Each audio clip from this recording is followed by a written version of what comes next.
ഇപ്പോഴത്തെ പുതിയ ബില്ല് ഇന്ത്യയുടെ ഐക്യത്തെയും യോജിച്ചുള്ള പ്രവർത്തനങ്ങളെയും ഒക്കെ തകർക്കാൻ മാത്രമേ സഹായിക്കുകയുള്ളൂ. ഡീലിമിറ്റേഷനും വനിതാ ബില്ലും ഒരുമിച്ച് കൊണ്ടുവന്ന് നാടിന്റെ ജനാധിപത്യത്തെയും തകർക്കാനുള്ള ബിജെപിയുടെ നീക്കത്തെ അതിശക്തമായി എതിർക്കേണ്ടിയിരിക്കുന്നു. ഇത് ആത്മാർത്ഥതയോട് കൊണ്ടുവന്ന ഒരു നിയമമല്ല. അങ്ങനെയാണെങ്കിൽ ഇപ്പോൾ നിലവിലുള്ള ലോക്സഭാ സീറ്റുകളിൽ തന്നെ 33% വനിതാ സംവരണം ഏർപ്പെടുത്താമായിരുന്നു. അതില്ലാതെ ഉള്ള ഇപ്പോഴത്തെ പുതിയ ബില്ല് ഇന്ത്യയുടെ ഐക്യത്തെയും യോജിച്ചുള്ള പ്രവർത്തനങ്ങളെയും ഒക്കെ തകർക്കാൻ മാത്രമേ സഹായിക്കുകയുള്ളൂ. അതുകൊണ്ടാണ് പ്രതിപക്ഷം ഒറ്റക്കെട്ടായി അതിനെ എതിർക്കുന്നത്. ഇത് വളരെ ധൃതി പിടിച്ച് കൊണ്ടുവന്ന ഈ നിയമത്തെ അതുകൊണ്ടാണ് പ്രതിപക്ഷം ഒറ്റക്കെട്ടായി എതിർത്തിട്ടുള്ളത്. ഇത് നമ്മുടെ നാടിനോ സമൂഹത്തിനോ ഗുണം ചെയ്യുന്ന ഒന്നല്ല, രാജ്യത്തിന് ഗുണം ചെയ്യുന്നതല്ല.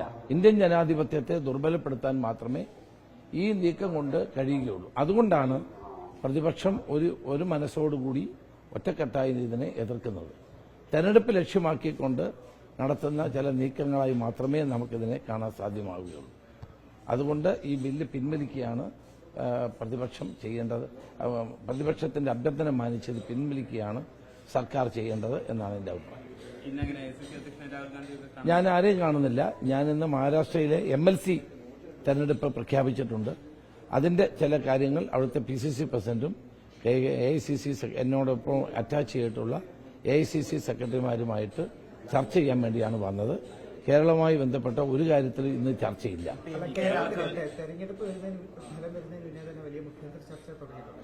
അന്ന് അതൊക്കെ ഇന്നലെ ഞാൻ പറഞ്ഞതാണ്. ഇനി അതിൽ കൂടുതൽ ഒന്നും പറയാനില്ല.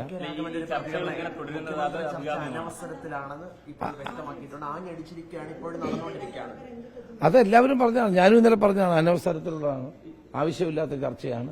തെരഞ്ഞെടുപ്പിൽ ജനങ്ങൾ വോട്ട് ചെയ്തു. വൻ ഭൂരിപക്ഷത്തോടെ UDF ജയിക്കും. ജയിച്ചു കഴിഞ്ഞാൽ ജയിച്ചു കഴിയുമ്പോഴാണല്ലോ മറ്റു കാര്യങ്ങൾ ചർച്ച ചെയ്യുന്നത്. ഇപ്പോൾ ഒരു ചർച്ചയില്ല. എന്റെ ഡൽഹി സന്ദർശനം കേരളത്തിലെ രാഷ്ട്രീയവുമായി ബന്ധപ്പെട്ടതല്ല. ഒരു ചോദ്യം വന്നിരിക്കുന്നത്, അതായത് തോൽക്കുന്ന സീറ്റുകളിൽ മത്സരിക്കണമെന്ന് സംസ്ഥാനത്തെ നേതാക്കൾ ആവശ്യപ്പെട്ടു. പക്ഷേ ആ നേതാക്കൾ എന്താ താമസിച്ചു